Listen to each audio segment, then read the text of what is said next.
नमस्कार दोस्तों, स्वागत है आपका इंडियन अफेयर्स स्टडी चैनल पर। आज की इस वीडियो में हम बात करेंगे 3 बड़ी और अहम खबरों की जो भारत की डिफेंस और सुरक्षा से जुड़ी है। अमेरिका ने एक बड़ी डील की कीमत अचानक 50% तक बढ़ा दी। भारत पर आई नई रिपोर्ट, भारतीय वायुसेना के पुराने फाइटर जेट्स पर कोरियन एक्सपर्ट्स की चेतावनी। तो चलिए शुरू करते हैं पहली खबर से। भारत ने अमेरिका से 6 और P-8A पोसाइडन समुद्री निगरानी विमान खरीदने का प्लान बनाया था।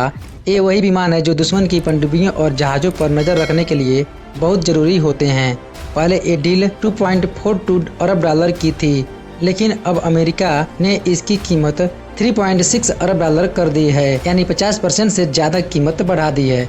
अमेरिका का कहना है कि सप्लाई चेन और निर्माण खर्च बढ़ने की वजह से कीमत बढ़ाई गई है। भारत के पास अभी 12 P-8 पोसाइडन विमान है जो गोवा और तमिलनाडु में तैनात है। इनकी मदद से हम हिंद महासागर में चीन की हरकतों पर नजर रखते हैं। भारतीय नौसेना चाहती है कि उसके पास कम से कम 18 ऐसे विमान हो, क्योंकि पुराने सोवियत लसीन विमानों को रिटायर कर दिया है। अब भारत के सामने मुश्किल ये है कि या तो ज्यादा पैसे देकर 6 विमान खरीदे या फिर 5 ही विमान खरीदे। भारत का डिफेंस बजट पहले ही फ्रांस से खरीदे गए 26 राफेल एम फाइटर जेट्स और स्वदेशी प्रोजेक्ट्स जैसे AMCA और NASM-MR पर खर्च हो रहा है। भारत अब अमेरिका से गारंटी चाहता है कि अगर हम इतनी बड़ी रकम दे रहे हैं तो कम से कम हमें समय पर सप्लाई मिले, जरूरत के वक्त हथियार, पुर्जे और गोला बारूद मिल जाए। भारत इस समय आत्मनिर्भर भारत की नीति पर तेजी से काम कर रहा है और इसलिए हर विदेशी डील को बहुत सोच समझकर देखा जा रहा है। अब सवाल उठता है, क्या भारत को अमेरिका से यह डील करनी चाहिए या किसी और देश या स्वदेशी ऑप्शन की तरफ जाना चाहिए? आप इस पर क्या सोचते हैं? कमेंट में जरूर बताइए। अब बात करते हैं ब्रिटेन की। यूके इंडिया बिजनेस काउंसिल ने एक नई रिपोर्ट जारी की है जिसका नाम है unlocking strategic defence opportunities UK India engagement.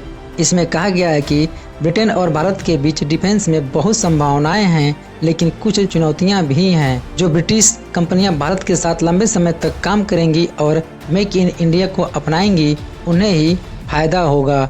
सिर्फ सामान बेचने से काम नहीं चलेगा, बल्कि भारत में निर्माण और रिसर्च में भागीदारी जरूरी है। ब्रिटेन को भारत के साथ टेक्नोलॉजी शेयर करनी चाहिए। सरकारों को रक्षा नीति में खुलापन और विश्वास दिखाना होगा। भारत को भी अपने डिफेंस खरीद प्रक्रिया को आसान बनाना चाहिए ताकि विदेशी कंपनियों को काम करने में दिक्कत न हो। ब्रिटेन के पास रोल्स रॉयस जैसा इंजन प्रोजेक्ट है जिसे वो भारत को 100% टेक्नोलॉजी ट्रांसफर के साथ देना चाहता है। ये इंजन भारत के AMCA फाइटर जेट प्रोजेक्ट के लिए काफी अहम है। अब सवाल ये है, क्या भारत को ब्रिटेन के साथ मिलकर डिफेंस में इनोवेशन करना चाहिए? क्या हमें रोल्स रॉयस इंजन को शामिल करना चाहिए या खुद पर ज्यादा भरोसा रखना चाहिए? इस पर आप अपनी राय जरूर दीजिए। तीसरी और अंतिम खबर है भारतीय वायुसेना के जगुआर फाइटर जेट को लेकर। हाल ही में एक जगुआर विमान क्रैश हुआ जिसमें हमारे 2 पायलट शहीद हो गए। यह इस साल का तीसरा ऐसा हादसा है। कोरियन डिफेंस एक्सपर्ट्स का कहना है कि जगुआर में जो इंजन लगा है वो बहुत पुराना हो चुका है और अब इसे चलाना सुरक्षित नहीं है। आज भारत भी MiG-21 और जगुआर जैसे पुराने फाइटर जेट्स का इस्तेमाल कर रहा है जो अब रिटायर हो जाने चाहिए। देश में पहले से ही तेजस फाइटर जेट का निर्माण हो रहा है। AMCA फाइटर जेट पर काम चल रहा है और पुराने जेट्स को हटाने की योजना बन रही है। अब भारत सरकार के सामने चुनौती है कि जल्द से जल्द पुराने जेट्स को हटाकर नई और सुरक्षित तकनीक को अपनाया जाए ताकि हमारे वीर पायलट की जान बचाई जा सके। इस मामले में आपको क्या लगता है? क्या सरकार को तुरंत जगुआर और MiG-21 जैसे पुराने जेट्स को बंद कर देना चाहिए या कुछ समय और इंतजार करना चाहिए? दोस्तों, आज की तीनों खबरें भारत की सुरक्षा रणनीति और डिफेंस पॉलिसी से जुड़ी है। अमेरिका का भरोसे लायक ना होना,